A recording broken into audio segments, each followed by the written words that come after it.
تو میرے عزیزو، اللہ کے لیے آج بھی سنور سکتا ہے، کل بھی سنور سکتا ہے، دنیا بھی بن سکتی ہے۔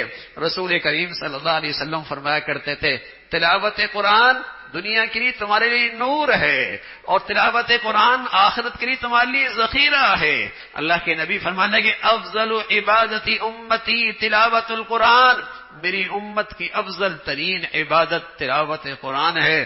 تو میرے عزیزو، کیا یہ اچھا ہے اس مختصر سی مجلس میں ہم سبھی طے کر لیں، اللہ سے مانگ لیں کہ انشاءاللہ اب زندگی بھر تلاوت قرآن کا معمول رہے گا۔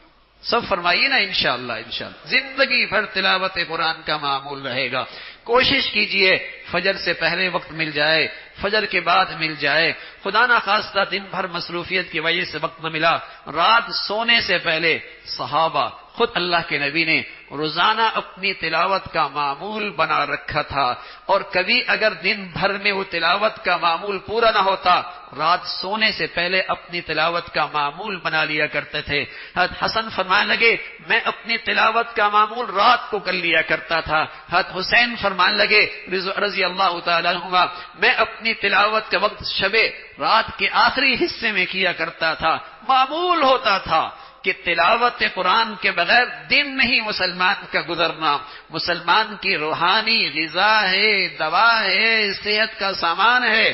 تو میرے عزیزو، معمول بناؤ، نہ صرف اپنی ذات تک، اپنی گھر کی عورتوں کو بھی اس معمول پہ لے کے آؤ، اپنے بچوں کو بھی اس معمول پہ لے کے آؤ۔ قرآن کی برکتیں زندگی میں دیکھو گے، گھرانوں میں دیکھو گے، آخرت میں لحاظ سے میرے عزیزو یہ بڑی دولت اور ذخیرہ ہے۔